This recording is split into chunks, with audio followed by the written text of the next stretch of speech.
Bienvenidos, soy mi compañero Edison y mi persona Liz. Les hablaremos sobre cómo se afecta el clima organizacional al vulnerarse el derecho al libre desarrollo de la personalidad en las empresas colombianas. Dos temas enfocados desde el derecho y la administración. Edison mira, Franklin Fincousi, señala que el rol que desempeñan los individuos en una sociedad tiene una relación directa con su cultura. Esta diversidad de formas se refleja en los géneros, pues se han visto influenciadas por las políticas que las rigen. O sea, Liz, que es la cultura la que determina las posiciones que ocupan hombres y mujeres en la sociedad, para determinar el comportamiento humano. Se debe hacer un análisis desde diferentes puntos de vista, como lo son la relación entre la formación del individuo y el desarrollo de su personalidad y la cultura de una sociedad, donde todos los integrantes participan de ella. La empresa debe cumplir con lo expuesto en el contrato, y adicional debe cumplir con una constitución política y unos derechos fundamentales. Entre ellos, está el libre desarrollo de la personalidad.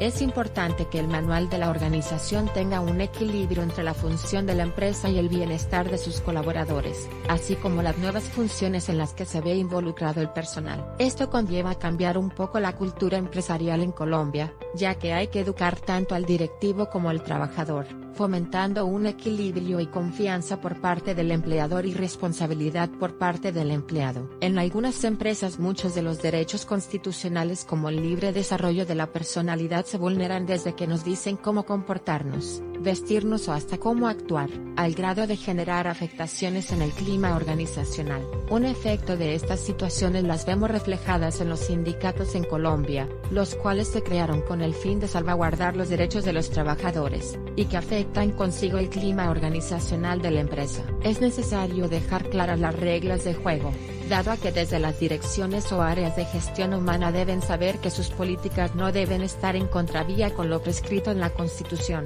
el Código Sustantivo del Trabajo y las demás normas que regulan las relaciones laborales entre los trabajadores y empleadores, protegiendo los derechos de los mismos. Las empresas deben asegurar contratar en sus equipos de trabajo a personas idóneas, acordes al perfil, sin vulnerárseles el derecho al libre desarrollo de la personalidad, pero sin atentar contra la labor de la empresa. Toda persona tiene derecho a un trabajo en condiciones dignas y justas. En el artículo 53 de la Carta Política se establecen los principios mínimos fundamentales del trabajo, y se plantea la primacía de los derechos de los trabajadores por encima de los contratos, acuerdos y convenios de trabajo. Claudia Castiblanco y Carla Cobo, en su tesis, nos mencionan que los elementos como el contrato de trabajo, el régimen disciplinario y los reglamentos laborales, son protegidos y regulados por el derecho del trabajo como una manera de evitar la violación empresarial de la vida privada y familiar de los trabajadores, y protege la personalidad y conductas privadas de las personas dentro de los espacios y ambientes de trabajo. Los empleadores deben entender la importancia que tiene el reconocimiento de los derechos fundamentales de los trabajadores sobre el clima organizacional, productividad y el buen desarrollo de las relaciones interpersonales y laborales de las personas. Muchas gracias, Liz, por la explicación. Ahora, y a modo de conclusión, es importante tener claro en que toda persona tiene derecho a un trabajo en condiciones dignas y justas. ¿Y qué significa condiciones dignas? En la biblioteca les explico. Vamos, acompáñenme. Como habíamos explicado, la Corte Constitucional es el órgano autorizado para interpretar las normas jurídicas. Con esto claro, ha definido a la dignidad humana en 3 simples frases. La primera, vivir bien. La segunda, vivir como se quiere. Y la tercera, vivir sin humillaciones. Tal cual lo establece la Carta Política del 91. Continuemos, pero cambiamos de lugar. Podemos ver en esta sala que estoy usando camisa blanca. Otras personas usan camiseta azul, blazer gris o blusa roja. Cada uno de nosotros tiene un gusto diferente, nos peinamos de diversas maneras y pensamos distinto. ¿Qué hacemos entonces cuando el reglamento interno de trabajo nos exige vestir o tener una apariencia diferente a la que nos gusta? Vamos de nuevo a la oficina para terminar de explicar este tema. Ninguna norma puede imponerse en contravía de lo establecido en la Constitución Política del 91.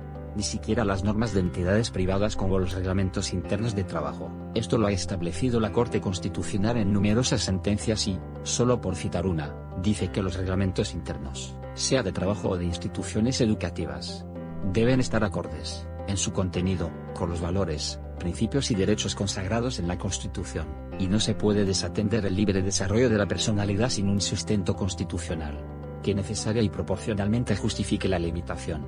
Miremos que es posible desatender estas indicaciones, por lo que las personas son las que deciden si se acogen o no a dichas normativas antes de celebrar cualquier negocio o establecer cualquier relación contractual. La misma Corte Constitucional ha establecido la importancia de manifestar, por parte de las personas, todas sus objeciones, sus gustos o también sus disgustos, antes de celebrar cualquiera de estos actos. Si no lo hacen, los empleadores no sabrán si esos reglamentos pueden o no vulnerar derechos fundamentales, y en este último caso, las personas no podrían ejercer la protección de sus derechos, a sabiendas de que aceptaron unas normas que estaban en contravía de sus pensamientos, costumbres, ideologías o identidades sexuales. Contrario sería si se ha manifestado ese pensamiento y el empleador hace caso omiso, por lo que es importante resaltar lo que ha dicho igualmente la Corte al respecto.